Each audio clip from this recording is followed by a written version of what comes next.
4.7 재보궐선거의 사전투표 둘째 날에도 여야가 동시에 투표 참여를 독려했습니다. 높은 사전투표율을 놓고 여야는 서로 다른 해석을 내놓고 있는데요. 네, 국회 취재기자 연결해서 자세한 내용 들어보겠습니다. 박철원 기자.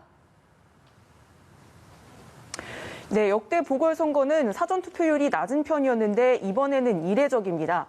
서울의 박영선, 오세훈 후보와 부산의 김영춘, 박형준 후보가 모두 사전투표에 참여했습니다.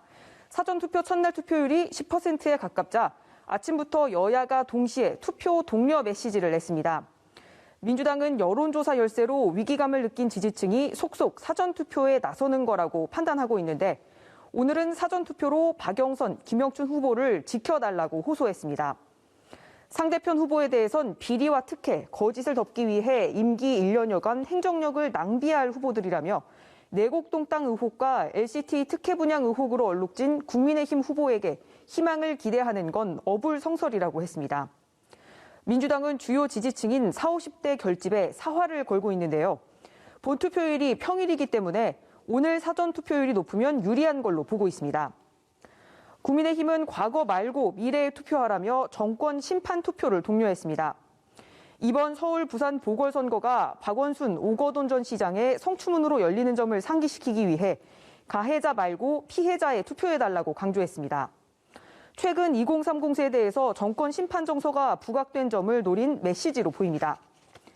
오늘 아침 자신의 지역구인 광진구에서 사전투표를 한 국민의힘 오세훈 서울시장 후보는 높은 사전투표율에 대해 부동산 가격 상승을 포함해 현 정부의 잘못에 대해 경고 메시지를 주려는 것이라고 해석했습니다.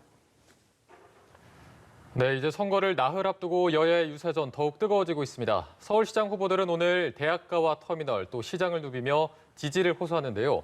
오늘의 유세 상황도 전해주시죠. 네, 그렇습니다. 민주당 박영선 후보는 먼저 청년 표심 잡기에 주력합니다.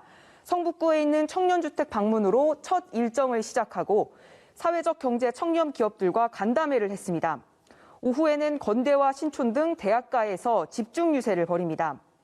박 후보는 19세에서 24세 대중교통비를 40% 할인해주겠다는 공약을 발표한 데 이어 어제는 데이터 5기가를 무료로 주겠다고 약속했는데요. 오늘은 1인 가구 공약을 발표할 예정입니다. 국민의힘 오세훈 후보는 첫 일정으로 사전투표에 참여한 뒤 수서역과 고속터미널에서 유세를 펼쳤고 오후엔 용산역을 찾습니다. 되도록이면 많은 유권자를 만나겠다는 게 오늘의 유세 컨셉입니다. 오후엔 고척 스카이돔과 금천구, 관악구에서 거리 유세를 하며 시민들을 만날 계획입니다. 어제 민주당이 내곡동 땅 의혹과 관련한 오 후보의 거짓말이 드러났다며 사퇴를 촉구하면서 사퇴하지 않으면 중대 결심을 하겠다고 밝혀 관심을 모았는데요.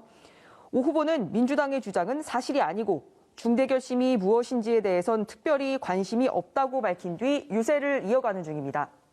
지금까지 국회에서 전해드렸습니다.